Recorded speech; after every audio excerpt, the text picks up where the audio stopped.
Dari tadi gue gedor-gedor pintu, lo gak bukain. Lo suami pulang bukan tawarin makan kek, minum kek. Ini malah diceramain terus. Ya Mas, gak baik Mas.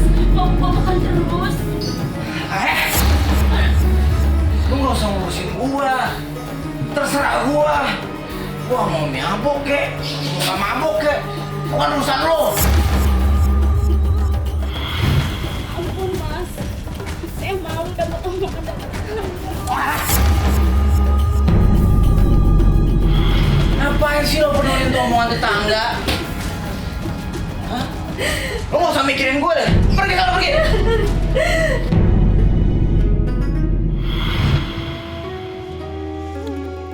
Dan bersegeralah kamu kepada ampunan dari Tuhanmu dan kepada surga yang luasnya seluas langit dan bumi yang disediakan untuk orang-orang yang bertakwa.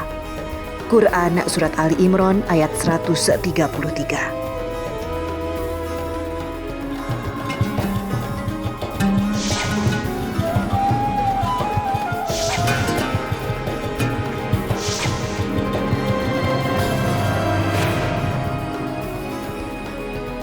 Assalamualaikum warahmatullahi wabarakatuh. Selamat pagi pemirsa Tawakal yang dirahmati Allah Subhanahu wa Ta'ala. Senang sekali saya Farid Hasan kembali menjumpai Anda. Dan pemirsa di studio sudah hadir bersama kami Bapak Ustadz Ngatawi Al-Zastro. Assalamualaikum Pak Ustadz. Waalaikumsalam warahmatullahi wabarakatuh. Pemirsa, tadi bersama kita sudah lihat video mengenai cuplikan reka adegan yang dialami oleh narasumber kami bernama Mas Aan. Dan alhamdulillah Mas Aan juga sudah hadir bersama kami di studio. Assalamualaikum Mas Aan. Waalaikumsalam. Baik Mas Aan, bisa langsung ceritakan ke kita itu kejadian apa saja dan apa aja yang terjadi dalam kehidupan Mas Aan sehingga Mas Aan mau bercerita ke kami di Tawakal. Terima kasih Mas Farid dan Pak Ustadz. Di sini saya mau menceritakan masalah hidup saya, pengalaman yang benar-benar pahit. Saya dari dulu memang mabok, Pak Ustadz, minum-minuman, main judi, dan main perempuan. Sampai istri saya gak kuat dan akhirnya kita berpisah. Kebiasaan itu dengan mabuk-mabukan dan berjudi itu dan yang satu lagi main perempuan itu dilakukan sebelum menikah atau setelah menikah? Semenjak saya sekolah, Mas. Semenjak sekolah. Semenjak Artinya, sekolah saya. Kebiasaan itu terus berlanjut sampai setelah menikah pun terus berlanjut. Terus begitu? berlanjut. Makanya di saat saya sudah menikah, saya mabok, selalu minuman hampir setiap hari. Dan setiap saya mabok, otomatis saya melakukan kasar KDRT sama istri saya. Terus kemudian bertahan berapa lama rumah tangganya dengan istri? Kurang lebih 5 tahun. 5 tahun dia menderita seperti itu. Iya. Artinya gini, Mas Aan ketika sadar tahu kan apa yang Mas Aan lakukan ke istri kan? Tahu, Mas. Ada penyesalan di situ? Ada, Mas. Saya nyesel, Mas. Saya nyesel seumur hidup, saya nyesel. Di saat kita berpisah, dia memang mengucapkan rasa penyesalan. Karena saya memang nakal, mabok. Main judi juga, iya, semua saya lakuin. Dari pernikahan saya yang pertama, saya dapat menghasilkan anak 1, sekarang ikut ibu. Ikut istri? Ikut saya di kampung. Sama ibu di rumah. Artinya dia tinggal sama neneknya? Iya, sama neneknya. Baik, sebelum saya tanya selanjutnya nih Pak Ustadz, saya tertarik dengan kebiasaan dari kecil dulu umur 15 tahun sudah melanggar 3 hal yang memang benar-benar dilanggar oleh Allah Subhanahu wa Ta'ala nih Pak Ustadz. Ya, bismillah, alhamdulillah.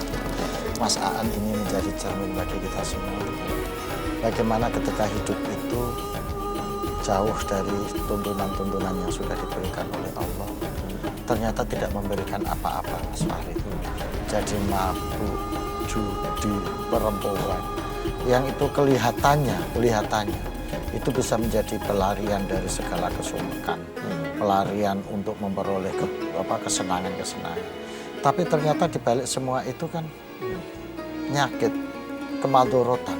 Makanya Islam sangat wanti-wanti untuk melarang tindakan-tindakan yang seperti itu. Karena itu hanya kesenangan-kesenangan semu yang pada ujungnya justru penderitaan dan kerusakan seumur hidup bagi yang melakukannya itu. Maka kenapa minuman itu dilarang? Ya karena manfaatnya itu madorotnya itu lebih besar daripada manfaatnya. Kalau ditanya apa nggak ada manfaatnya minuman, Quran sendiri mengakui ada, tetapi manfaatnya itu kalau dibanding dengan madorotnya yang begitu besar itu nggak ada apa-apanya, lebih besar madorotnya. Dan mudah-mudahan peristiwa yang dialami oleh Mas Aan ini bisa menjadi pelajaran bagi pemirsa yang ada di rumah, yang masih suka mabuk, yang masih suka main perempuan, yang masih suka minum, bahwa di balik semua itu adalah penderitaan, itu adalah kemadorotan yang dampaknya tidak hanya kepada diri sendiri, tetapi juga pada keluarga, kepada anak-anak, kepada istri, kepada orang tua. Ini yang berbahaya. Tapi alhamdulillah kita bersyukur Mas Aan sudah mulai ada kesadaran untuk menghilangkan semuanya itu. Dan kalau ini benar-benar dilakukan, insya Allah Mas Aan ini bisa tergolong menjadi orang yang beruntung. Yaitu orang yang melakukan kejahatan, orang yang melakukan kesalahan, tetapi dia sadar dan kembali ke jalan taubat. Mas Aan, saya tertarik mau bertanya ini, nggak apa-apa boleh ya? Boleh Mas. Waktu umur 15 tahun itu orang tua atau kakak atau saudara tahu Mas Aan sering melakukan itu? Tahu Mas.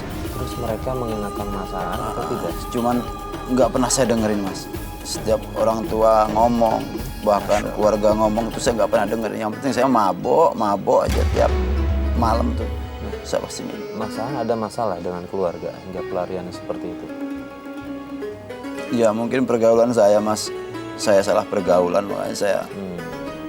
Artinya di keluarga pun nggak ada masalah ya. Justru Mas Aan melakukan itu, kemudian keluarga mengingatkan, tapi Mas Aan nggak mau, tetap terus berjalan. Iya itu. Baik, nah setelah bercerai dengan istri pertama, ada dikaruniai anak satu tadi? Satu, iya. Satu. Sama nenek. Ikut sama neneknya sekarang. Kemudian Mas Aan memutuskan menikah lagi atau tidak? Iya Mas, saya nikah lagi dan ini lebih parah lagi Mas. Dia menjadi TKW di luar negeri. Lebih parahnya uang dari istri lebih parah. Saya buat poya-poya di sini, buat saya selingkuh, buat saya minum, dugem juga. Sampai uang istri itu setiap kirim itu totalnya sekitar hampir 80 juta tuh habis untuk saya poya-poya Mas. Dalam jangka berapa lama? Kurang lebih 2 tahun Mas. Mas Aan sendiri kerja nggak atau tidak? Saya waktu itu kerja juga. Kerja juga, artinya memang uang itu pun habis buat foya-foya seperti itu? Habis Mas. Pak Ustadz ini sangat duniawi sekali nih pikiran Iya. Mas Aan. Dan orang melakukan kemaksiatan itu kayak minum air laut Mas Farid. Semakin dia minum, dia semakin haus. Jadi tidak ada kepuasan apapun yang diperoleh seseorang ketika melakukan maksiat. Semakin dia melakukan, semakin dia ingin melakukan terus dan semakin membeli. Itulah yang disebut dengan nafsu syaitan itu. Maka kalau di dalam syair Buddha itu kan diingatkan bahwa an-nafsu katifli. Nafsu itu kayak anak kecil. Kalau dia dituruti sampai besar ya dia akan menyusu terus. Maka nafsu ini harus dipotong dan dipaksa untuk dihentikan. Gitu. Karena kalau tidak dihentikan dia sampai besar pun dia akan menyusu terus. Nah ini contoh dari Mas Aan ini. Sudah ada pelajaran dari istri pertama. Ya. Istri pertama sudah dicerai dan sudah punya anak satu. Ada rasa penyesalan. Begitu dia nikah lagi, ya kan? Dia nikah lagi, kebetulan suami istri kerja jadi TKI. Nah, itu mungkin ada perasaan kesepian, mungkin ada perasaan kesendirian. Nah, dalam suasana kebatinan yang seperti ini, Mas Aan ternyata tidak merefleksikan ulang tindakannya yang lalu. pelariannya justru kembali kepada jalan yang lama, jalan yang sudah ditempuh yang lama itu. Nah, saya tidak tahu ketika suasana begitu itu yang dijadikan teman konsultasi, teman curhat dari Mas Aan ini siapa, sehingga akhirnya bisa kembali ke jalan yang seperti itu lagi, Mas Aan. Dan kan tadi bilangnya ketika nikah yang pertama sudah mulai ada penyesalan. Iya. Kok ketika nikah kedua bisa balik ke situ lagi, gimana cerita? Iya itu tadi Pak Ustadz, memang saya salah pergaulan. Memang di desa tempat saya itu seperti itulah. Yang lebih sakit lagi Pak Ustadz, istri saya pulang, saya bawa selingkuhan ke rumah. Dalam kondisi mabuk, istri saya gampar, saya ke ADRT, sampai sekarang dia kabur dan nggak tahu di mana sekarang dia. Kalaupun ada, kalaupun dia nonton acara ini, saya cuman pengen ngucapin kata maaf Pak Ustadz. Jam segini Mas Aan belum pulang.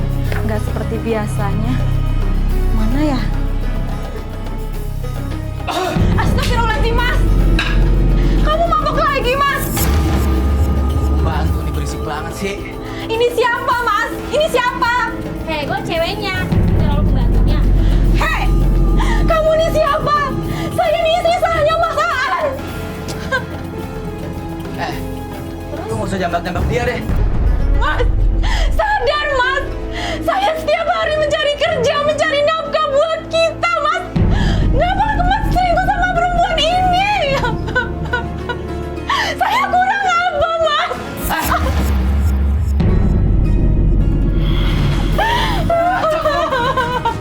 Lu kalau nggak suka, saya pergi dari sini. Lu nggak usah ngurusin hidup gua ya. Pergi dari sana. Aku, Mas, aku nggak butuh uang ini. Tapi aku butuh kesetiaan kamu, Mas.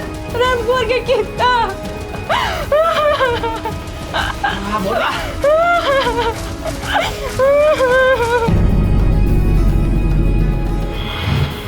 Saya kasih kesempatan buat Mas Aan menghadap ke kamera. Saya berharap keluarga istri, bahkan istri Mas Aan yang itu bisa menyaksikan ini dan menerima permohonan maaf dari Mas Aan. Silakan. Untuk Mama Siti, Papa minta maaf. Sudah nyakitin, sudah buat keluarga kecewa. Sampai sekarang Mama di mana? Saya minta maaf untuk Abah sama Mak. Kalaupun Mama Siti sudah nikah lagi, saya berdoa semoga bahagia dunia dan akhirat. Saya nyesel Pak Ustadz, bener-bener nyesel. Kalaupun dia ada di sini di studio, saya sujud di kakinya, karena uangnya udah saya habisin buat poya-poya, buat judi, buat dugem. Dia udah saya siksa Pak Ustadz. Pak Ustadz, ini kan dia tidak bertemu lama, Iya. udah susah nyarinya kemana. Selain tadi mengucapkan langsung permintaan maaf di kamera, dia harus apa lagi nih Pak Ustadz? Ya, jadi dilacak keluarganya sudah nggak ketemu juga, sudah tidak ada. Kalau orang keluarganya saya tahu Pak Ustadz, cuman saya nggak berani sampai sekarang mau ke sana. Karena yang jelas, ya saya pasti ngerasa takut. Ancaman dari keluarga juga, karena memang istri itu memang saya ke ADRT parah Pak Ustadz. Sampai dia kabur, sampai sekarang pun nggak ada yang tahu dia di mana. Kabarnya dia berangkat lagi ke TKW dan nggak mau pulang lagi. Mungkin ada beberapa yang keluarga menganggap untuk melindungi lebih baik tidak dikasih tahu. Barangkali Iya. seperti Ya, itu. jadi begini Mas Aan ya, kalau memang ini sudah menjadi tekad Mas Aan untuk minta maaf. Satu tadi sudah secara langsung, siapa tahu keluarganya mendengarkan. Selain permohonan maaf untuk menebus kesalahan Mas Aan terhadap dia, doakan dia Mas Aan. Iya Pak Ustadz. Setiap saat doakan dia. Setiap saat Mas Aan istighfar, mohon maaf sebut nama dia sambil doakan. Iya Ustaz. Jadi ada salah satu hadis dari Imam Hakim yang mengatakan bahwasanya salah satu kifarat orang yang melakukan kesalahan pada orang lain adalah dengan cara mendoakan orang tersebut. Gitu. Jadi ketika orang itu sudah meninggal juga didoakan, gitu. Tapi ketika kita tidak tahu di mana dia berada, maka doakan orang itu. Semoga dia mendapat kebaikan dan Mas Aad mendapat ampunan dari apa yang sudah dia lakukan. Amin. Ini hadis Nabi yang menyebutkan bahwa sebetulnya kasusnya dalam hadis itu hadis ghibah. Jadi salah satu penebus dosa orang yang melakukan ghibah adalah dengan cara mendoakan orang itu dan memohon maaf orang yang digibahi itu. Kalau tidak ketemu secara langsung, doakan dia. Ya Allah, jadikanlah saya dan orang yang saya gibahin ini menjadi orang yang baik. Nah, tapi ini bisa kita kiaskan terhadap kesalahan-kesalahan yang lain. Yang sudah melakukan KDRT, yang sudah melakukan kedaliman karena menggunakan uang sampai berselingkuh dan lain sebagainya. Jadi Mas Aan doakan ya mantan istrinya itu ya. Terus kemudian mohon maaf ya. Kalau memang belum berani datang ke keluarga ya sementara tidak apa-apa. Tapi Mas Aan bisa kirim putusan atau pakai mediasi orang lain ya ke keluarganya untuk menyampaikan permohonan Mas Aan. Ya, karena kita juga tahu bagaimana kecewanya keluarga, bagaimana sakit hatinya keluarga. Nah, mungkin untuk membuat prakondisi itu Mas Aan bisa kirim teks juga Pak Ustadz, SMS atau apa gitu. Sampai sekarang pun saya jujur kena karma Pak Ustadz. Oke. Nah setelah istri kedua Mas Aan kabur, kemudian kehidupan Mas Aan seperti apa nih? Saya pengen berusaha bertobat Mas Farid, berusaha menjadi yang lebih baik, dan saya menikah lagi dengan seorang biduan. Tapi dengan pernikahannya saya yang ketiga ini, karena saya sering nganter istri saya ke tempat dia kerja, tempat dia nyanyi malam, saya kumat lagi, minum dan minum lagi. Bahkan saya nyuruh istri saya berhenti buat nyanyi kalau malam, itu dia nggak mau. Saya restui dia nyanyi tapi siang, cuman dia malam dia tetap nyanyi, bahkan kita sering ribut. Saya jujur saya bahagia sama dia, cuma dia tetap nggak mau berhenti dari nyanyi malam.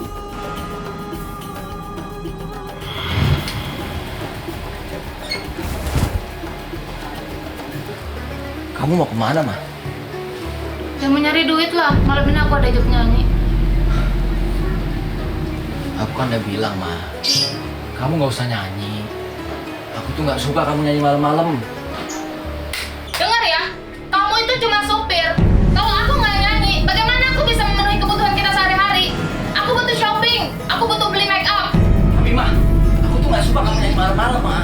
Kalau memang kamu nggak suka aku bernyanyi, ya kamu cari duit lah yang banyak.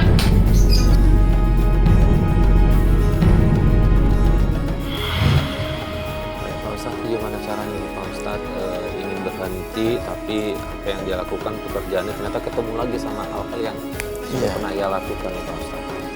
Jadi ini kan 3 kali berturut-turut kasusnya. Ya mohon maaf ya, kalau kasus seperti ini kan kayak kasus narkoba, kasus apa ya, biarpun berusaha menghindar, kalau masih berada dalam komunitas, dia akan balik lagi. Makanya saya sarankan kepada Mas Aan ini, supaya untuk memutus kebiasaan mabuk, kebiasaan minum itu, maka sebaiknya Mas Aan ganti komunitas. Iya, ganti komunitas, ya ikutilah jamaah-jamaah yasinan yang ada di tempat Mas Aan, jamaah-jamaah tahlilan, jamaah-jamaah pengajian. Karena dari situ secara otomatis Mas Aan akan punya komunitas baru untuk bersosialisasi, untuk bermuasyarah dengan yang lain. Karena kalau masih tetap berada pada komunitas, pada lingkungan yang seperti itu, maka ini akan kembali lagi. Yang kedua, pas permintaan Mas Aan untuk istrinya supaya tidak main malam itu baik, itu benar. Tapi memang nggak bisa dipaksakan Mas Farid. Yang penting Mas Aan sudah meminta, Mas Aan sudah menyarankan, dan Mas Aan sudah mendidik dengan baik supaya tidak itu. Karena didik perempuan ini nggak gampang Mas Farid. Karena kata Nabi, perempuan itu seperti tulang rusuk yang bengkok. Kalau dia dikerasin dia akan patah. Maka perlu ada cara-cara, perlu kesabaran untuk ini. Jadi sebagai kepala rumah tangga, sebagai imam, ya, maka Mas Aan wajib mengingatkan, wajib mendidik, wajib membina dia. Tapi supaya Mas Aan ini bisa membina, supaya bisa mendidik, Mas Aan ya harus jaga diri, jangan sampai malah larut ke situ. Maka saya sarankan supaya ganti komunitas, kumpul, ngaji dengan orang-orang yang bisa. Jadi Mas Aan datang ke sini mau butuh nasihat dari Pak Ustadz gimana caranya agar istri tidak bekerja seperti itu, begitu? Iya benar loh, Mas Farid. Saya pengen dia nggak nyanyi malam lagi. Kalau siang saya restui, saya bahagia. Dan saya juga bangga punya istri dia, ya punya bakat lah. Cuman kalau malam memang saya nggak bolehnya apa, karena dunia malam itu saya tahu sendiri. Karena saya memang, maafnya ngomong, saya ya orang-orang seperti itu. Nah saya pengen berubah, saya pengen tobat benar Pak Ustadz, dan nggak mau kena minuman lagi. Makanya saya nak ngelarang istri saya buat nyanyi malam. Ada sempat bertengkar soal itu nggak Pak? Berantem terus. Kita ribut terus, bahkan seminggu lewat kita udah hampir pisahan lagi. Cuman saya masih tetap bertahan, saya pertahankan rumah tangga saya sebisa mungkin. Saya rayu dia, tapi dia tetap aja masih. Alasannya dia tetap nyanyi malam hari itu apa? Udah pernah tanya? Ya karena jujur memang belum mencukupi kebutuhan hidup memang, karena saya juga seorang supir di sana yang mungkin dia berpikirnya kurang. Memang manusia itu kan selalu kurang Pak Ustadz ya. Iya. Tapi itulah istri saya, makanya saya pengen banget istri itu bisa berubah, nggak nyanyi malam Pak Ustadz. Mudah-mudahan Pak Ustadz bisa ngasih arahan atau nasihat. Nah begini, Pak Ustadz, sebenarnya Mas Aan kesini juga bawa istrinya. Dia berharap istrinya mau mendengarkan kata-kata Pak Ustadz, karena kan kalau dia yang ngomong, istrinya tahu nih masa lalunya dia kan nggak ada hubungan. Maksudnya banyak melanggar ketentuan-ketentuan agama. Mungkin dengan adanya Pak Ustadz, istrinya bisa lebih mendengar lagi. Saya juga senang istrinya mau sih ke ikut kita hari ini. Mudah-mudahan dia bisa terbuka ya Pak Ustadz. Karena rezeki kan bisa datang dari mana aja. Baik kalau gitu, boleh.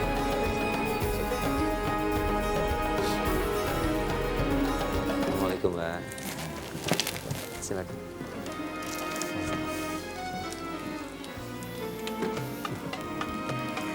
Baik, terima kasih sebelumnya sudah mau ikut ajakan suaminya. Memang ini agak sedikit berat ya Pak Ustadz ketika bicara perekonomian keluarga. Untuk mencoba pergi salah satunya dari kebiasaan, dari kesenangan, dari hobi mungkin Mbak hobi sekali dengan nyanyi, untuk merubah itu memang agak berat. Karena mumpung ada Pak Ustadz di sini, mungkin apa yang disampaikan Pak Ustadz Mbak bisa berpikiran untuk nggak berhenti bernyanyi sih, tetap bernyanyi, tapi ada cara lain yang mungkin bisa dilakukan gitu Pak Ustadz. Iya, terus terang Mbak, saya ini juga seneng nyanyi Mbak, dan saya banyak mendampingi teman-teman yang biasa nyanyi, mulai yang biasa nyanyi di panggung-panggung sampai biasa nyanyi di TV-TV. Saya biasa mendampingi karena saya tahu persis jiwa seniman itu memang tidak bisa dipaksain, tapi bisa diarahkan ke yang lain. Jadi Mbak, tadi kan suami menginginkan supaya Mbak tidak nyanyi malam, gitu ya. Ini juga untuk kebaikan bersama, menjaga kemaslahatan bersama. Mungkin saya tahu ini berat bagi Mbak, karena mungkin persoalan ekonomi, persoalan tidak mencukupi dan lain sebagainya. Nah, kalau saya boleh meyakinkan Mbak, kalau Mbak mau bertekad memenuhi apa kata suami, insya Allah ada jalan rezeki yang lain. Itu ya. Tadi hobinya Mbak sebagai nyanyi, karena itu passion ya Mas Farid, tetap dijalankan. Insya Allah nanti ketika apa yang disampaikan suami ini dituruti, Mbak nyanyi siang nggak bakalan sepi job Mbak. Mulai dari hajatan sampai acara event-event siang akan banyak. insya Allah kalau Mbak dengan ikhlas, dengan sabar menerima saran dari suami, itu satu. Saya juga yakin Mbak tidak ingin suami kembali seperti semula, yang suka mabuk, suka minum, dan lain sebagainya. Dan tadi dia sudah jelaskan, kalau ini ada di komunitas seperti itu, dia akan balik ke situ. Saya tadi menyarankan Mbak, supaya suami Mbak ini ikut kelompok pengajian, ikut kelompok majelis taklim, yasinan, tahlilan yang ada, sehingga mulai ada perubahan itu. Nah, insya Allah nanti suami akan mendoakan Mbak, supaya rezekinya tetap dibuka oleh Allah pada jalur yang lain. Mbak tetap bisa menyalurkan hobinya ini, Mbak tetap bisa menghibur orang, tapi pada forum-forum yang lain. Ya, mungkin sekarang kan ada jamaah sholawat yang mendatangkan juga sholawatan. Nanti Mbak bisa nyumbangkan suaranya di situ, berkhidmah di situ, nyanyi di hajatan-hajatan, di event-event yang lain. Mungkin seperti itu. Nah, Mbak selama ini nyanyi malamnya itu maksud saya di kafe-kafe yang banyak minuman keras segala macam ya? Enggak sih. Di tempat organ orang ajatan itu. Ajatan juga ada. Ya, tapi tadi keterangan dari masaannya seperti itu karena masaannya kan takut tergoda lagi. Tapi ada beberapa nyanyi di tempat yang ada minuman keras segala macam. Ada sih. Ada. Malam itu ada, tapi apa? Kan rame itu yang di panggung itu kan rame, lampu yang di atas itu dipatiin karena orang mabuk itu semua di situ. Takutnya suamiku kayak gitu, terulang lagi mabuk-mabuk gitu. Jadi saran suami untuk berhenti Mbak nggak mau. Benar alasannya memang murni karena kebutuhan rumah tangga ya. Iya. Jadi menurut Mbak nggak yakin suami pekerjaan sekarang bisa memenuhi kebutuhan hidup keluarga begitu. Oke. Maksud alasannya seperti itu nih Pak. Ya. Bagaimana? Jadi sekarang begini Mbak ya, kebutuhan itu mencukupinya ada dua. Yang pertama adalah dengan cara menekan keinginan. Jadi karena berapapun kita punya duit, maka selalu akan tidak cukup kalau keinginan itu tidak dihentikan. Nah, jadi cara yang pertama adalah mengurangi kebutuhan-kebutuhan yang tidak penting supaya menjadi cukup. Ya. Nah, yang kedua ya dengan cara apa? Ya mencari pendapatan dengan cara yang lain supaya ini tercukupi. Nah, ini harus bertahap Mas Farid karena harus ada penyesuaian. Jadi Mas Aan juga harus sadar kalau memang seperti itu, saya memahami kesulitan dan kondisinya. Maka saya ingin supaya Mbaknya ini jujur. Tidak harus kepada saya, tapi tolong muhasabah, introspeksi. Ini betul-betul karena kebutuhan atau keinginan, gitu. Nah, kalau nggak bisa sekaligus, ya mungkin mulai pelan-pelan, Mbak. Jadi kalau yang selama ini 1 minggu full setiap malam, mulai dikurangi menjadi 5 malam saja. Nanti bertahap sambil mencari rezeki yang lain. Insya Allah akan terbuka. Nanti berkurangi lagi menjadi 3 malam. Ada target yang seperti itu, Mbak.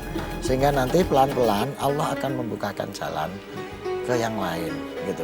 Nah, di samping usaha-usaha yang lahiriah gitu, dibarengi usaha batiniah, Mbak. Jadi setelah Mbak pulang, nyanyi, langsung tahajud, sholat, mohon kepada Allah. Ya Allah, saya namanya sebut Fatimah binti ini, hambamu ya Allah. Malam hari ini saya munajat, saya mohon dibukakan pintu rezeki saya yang mulia sebagai pengganti dari rezeki saya yang ada di kafe, bar, dan event-event lainnya. Nah, nanti pelan-pelan gitu, insya Allah akan dituruti gitu.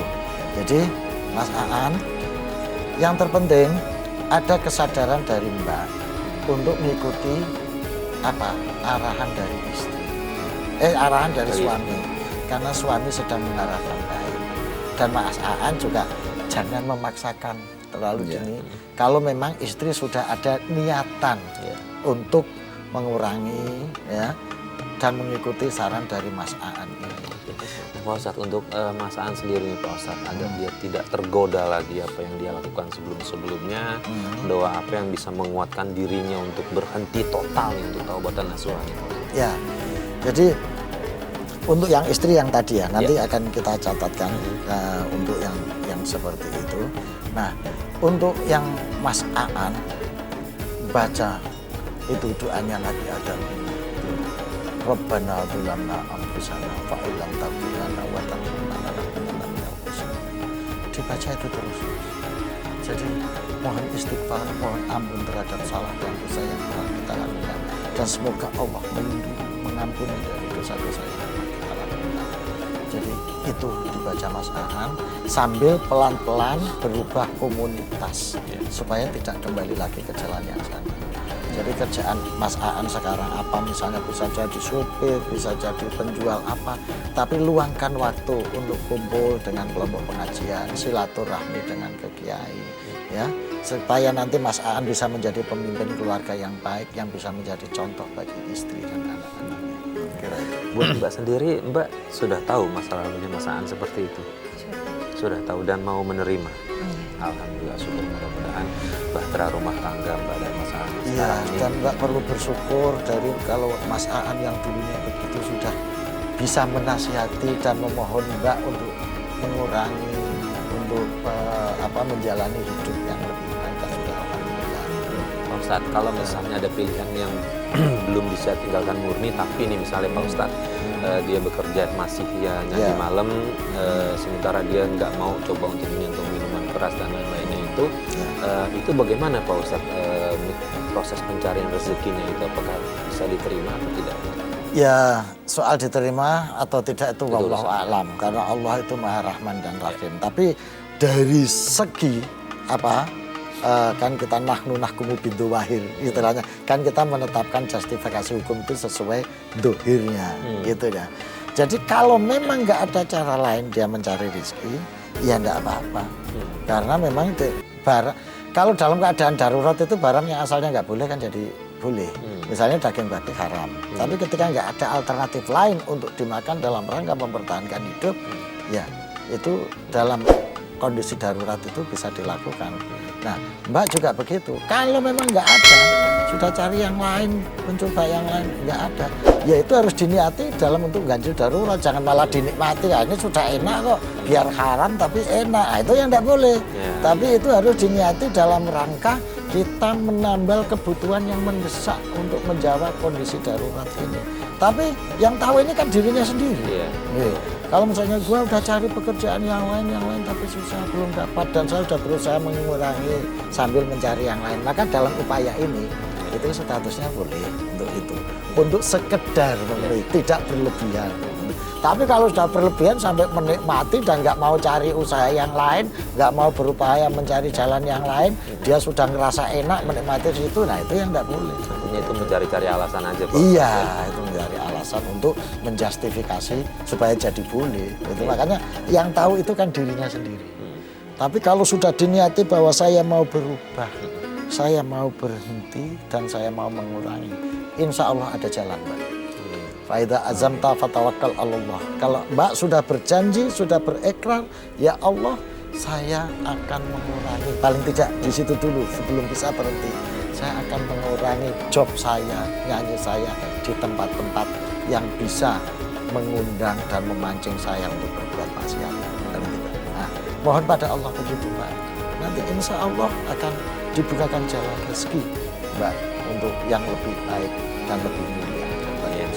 Baik Pak Ustadz, terima kasih atas semua nasihatnya buat pasangan-pasangan dan istri. Mudah-mudahan masa lalu biarkan menjadi masa lalu. Ya ampun ya Mbak ya, kalau suami nasihati, iya karena suami punya niatan baik, Mbak juga punya niatan baik. Mudah-mudahan ini dicatat sama Allah.